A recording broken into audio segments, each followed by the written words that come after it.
نحمدہ و نصلی علی رسولہ الکریم اما بعد فاعوذ باللہ السمیع العلیم من الشیطان الرجیم بسم اللہ الرحمن الرحیم رب زدنی علما آمین رب اشرح لی صدری ویسر لی امری واحلل عقدۃ من لسانی یفقہوا قولی آمین یا رب العالمین۔ السلام علیکم ورحمۃ اللہ وبرکاتہ۔ کیا حال ہے آپ سب کا؟ آج انشاءاللہ تعالی ہم آیت نمبر 50، 51، 52، 53 کی ڈیٹیل دیکھیں گے، اس کے اوپر انشاءاللہ تعالی اللہ کی توفیق سے ہم غور و فکر کریں گے۔ پہلے ہم آیت نمبر 50 کو دیکھ لیتے ہیں۔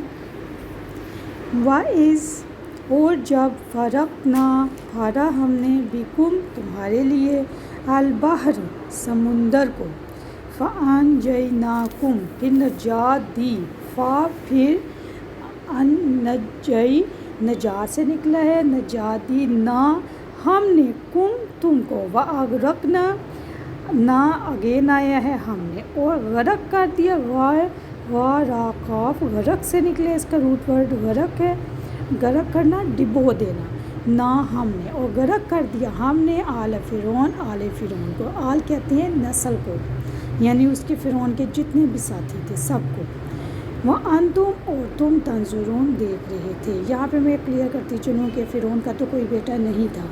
آپ میں سے بہت سی بہنیں اس بارے میں جانتی ہوں گی کہ انہوں نے حضرت موسیٰ علیہ السلام کو جس بیٹوں کے بارے میں انہوں نے خواب دیکھا تھا، جو میں نے کل کی آیت میں آپ لوگوں کو بتایا تھا کہ ایک بچہ اٹھے گا، وہ بڑے ہو کے فرعون کی سلطنت کو ختم کر دے گا، اس لیے اس نے بیٹوں کو مروانا شروع کر دیا تھا، بنی اسرائیل کے بیٹوں کو۔ لیکن آپ کو اللہ کی قدرت دیکھیں، انہی بیٹوں میں سے ایک بیٹا حضرت موسیٰ علیہ السلام نے فرعون کے گھر ہی پرورش پائی، کیونکہ فرعون کی اولاد نہیں تھی۔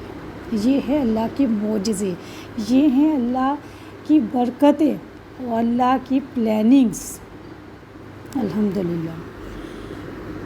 تو آل فرعون میں سارے اس کے ساتھی، قریب و جوار، جتنے اس کے ساتھی اور ان کے آگے سے بچے اور جو بھی تھا، وہ سب کو اللہ تعالیٰ نے ڈبو دیا تھا، غرق کر دیا تھا۔ وَأَنْتُمْ، اور تم، تنظرون، تم دیکھ رہے تھے۔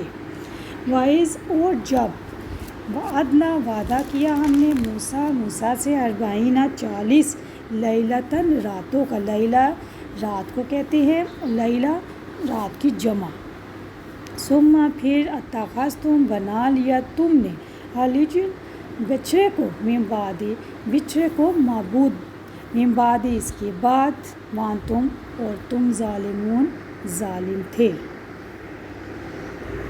ثم، پھر، عفونا، درگزر کیا ہم نے، عفو سے نکلا ہے، عفو کرنا ہوتا ہے معاف کرنا۔ آپ نے دعا بھی پڑھی ہوگی انشاءاللہ تعالیٰ، جو رمضان شریف کی آخری عشرے میں پڑھی جاتی تھی، اللہم انک عفو قریب تحب العفو فاعف عنی۔ تو وہاں سے آپ کو پتہ چل چکا ہوگا کہ عفو کا مطلب ہوتا ہے معاف کرنا یا درگزر کرنا۔ انکم، تم سے، من بعد، بعد، ذالک، اس کے، لعلکم، تاکہ تم، تشکرون، شکر گزار بن سکو یا تم شکر ادا کرو۔ وَإِذْ، اور جب، آتینا، دی ہم نے، موسیٰ کو، الکتاب، والفرقان، اور فرقان، لعلکم، تاکہ تم، تہتدون، ہدایت پا جاؤ۔ وَإِذْ، یہاں سے آپ دیکھیں، جب ہم نے تمہاری وجہ سے دریا کو پھاڑ دیا، پھر ہم نے تمہیں ڈوبنے سے بچا لیا اور تمہاری آنکھوں کے سامنے فرعونیوں کو ڈبو دیا۔ اور جب ہم نے موسیٰ علیہ السلام سے 40 راتوں کا وعدہ کیا، پھر تم نے ان کے بعد بچڑے کی پرستش، پوجا شروع کر دی اور تم ظالم ہو، پھر بھی ہم نے تمہیں معاف کر دیا تاکہ تم شکر ادا کرو۔ اور جب ہم نے موسیٰ کو کتاب اور حق و باطل میں فرق کرنے والے معجزے دیے تاکہ تم ہدایت پاؤ۔ اب یہاں پہ میں آپ کو ایک بات بتاتے چلوں کہ وَإِذْ، اور جب بھی یہ لفظ آئے گا، اور آگے آنے والی آیات میں بھی آ رہا ہے، اور جب کا مطلب آٹومیٹکلی آپ کو پتہ ہونا چاہیے، اس کا مطلب ہے کہ موسیٰ علیہ السلام سے کہا جا رہا ہے، اور انڈائریکٹلی بنی اسرائیل سے کہا جا رہا ہے کہ یاد کرو اللہ کی کون سی نعمتوں کو تم یاد کرو گے، جو ہم نے سٹارٹ میں دیکھا تھا نا، آیت نمبر 47 میں، یا بنی اسرائیل اذکروا، یاد کرو۔ تو یہ جو ساری آگے سے واقعات اللہ تعالیٰ اپنی نعمتیں بتا رہے ہیں. سب سے پہلے کون سی بتائی تھی؟ سب سے پہلے بتائی تھی کہ اللہ تعالیٰ نے تمہیں دنیا پہ فضیلت حاصل کی، وہاں پہ وَإِذْ آیا تھا. اس کے بعد پھر آیا وَإِذْ نَجَّيْنَاكُمْ، اور جب ہم نے تم نے فرعون میں سے نجات دی. وَإِذْ فَرَقْنَا، اور جب ہم نے دریا کو پھاڑ دیا. وَإِذْ وَعَدْنَا، اور جب ہم نے 40 راتوں کا موسیٰ سے وعدہ کیا. وَإِذْ آتَيْنَا، اور جب ہم نے موسیٰ کو کتاب دی. اور اسی طرح انشاءاللہ آگے آنے والی آیات میں بھی وَإِذْ جب بھی آئے گا تو یاد رکھیے گا، اس کا مطلب ہے کہ اے بنی اسرائیل یاد کرو، اور اس وقت کو یاد کرو جب ہم نے تمہارے لیے دریا کو پھاڑ دیا.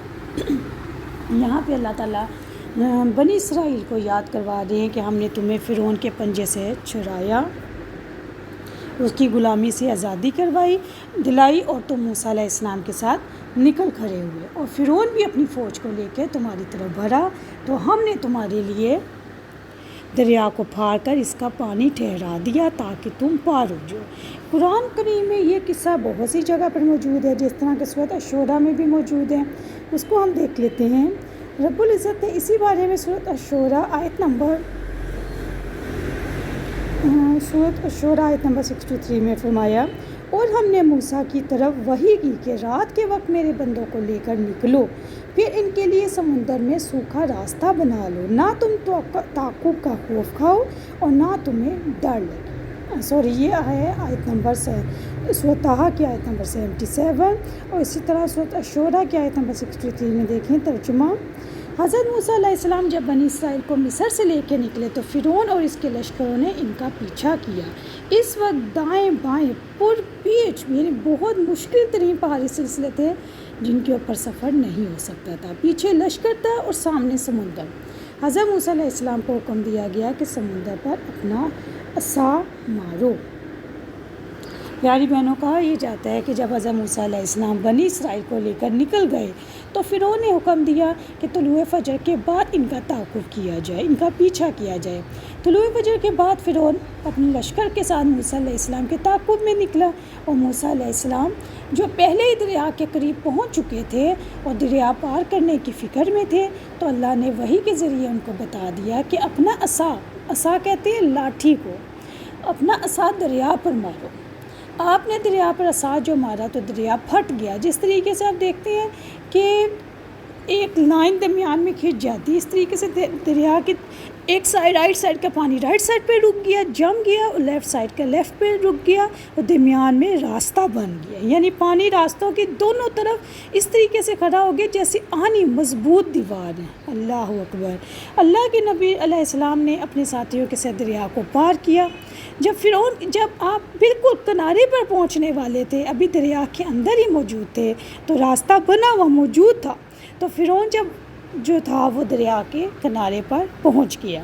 اس نے دیکھا کہ حضرت موسیٰ علیہ السلام کی فوج دریا میں سے گزری ہے، راستہ بنا ہوا ہے، تو اس نے بھی اپنی پوری فوج کو دریا میں اتار دیا. یہ دریا بہت ہی بڑا دریا تھا، اور اس تقریباً کہا جاتا ہے کہ 1,00,000 کے قریب فوج تھی. حضرت موسیٰ علیہ السلام کی فوج تو دوسرے کنارے سے باہر نکل گئی، لیکن وہ راستہ سٹل بنا رہا. جب فرعون اور اس کے ساتھی بالکل سمندر کے درمیان میں پہنچے، دریا کے درمیان میں پہنچے، تو اللہ تعالیٰ نے ان دونوں پانی کے حصوں کو ملا دیا، اور اس کی ساری فوج دریا کے بیچ میں آ گئی. پانی ان پہ ٹوٹ پڑا، وہ سب ڈوب گئے.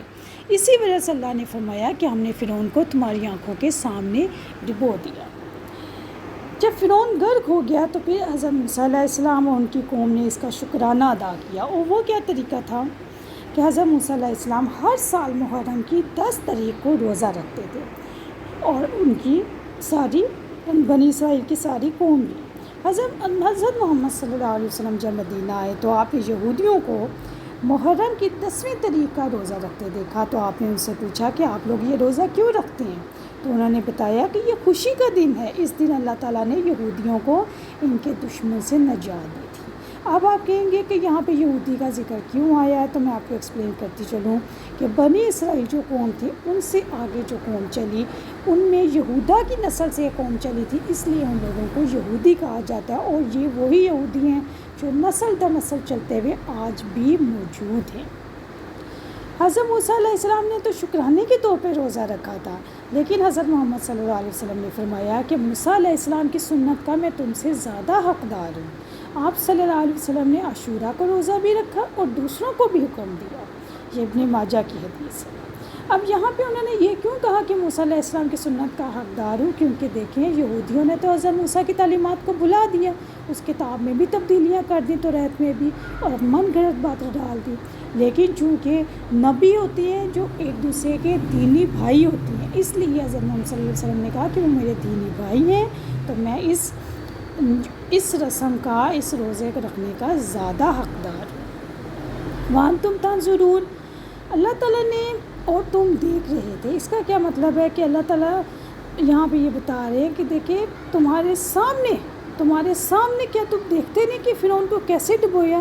یعنی یہاں پہ اللہ تعالیٰ اپنی قدرت کا احساس دلا رہے ہیں کہ جو لوگ رب کے سامنے، رب کے احکامات کے سامنے بڑے بنتے ہیں، وہی لوگ اللہ تعالیٰ کے لشکر کے سامنے کیسے بے بس ہو جاتے ہیں۔ اور اللہ تعالیٰ کا لشکر کیا تھا؟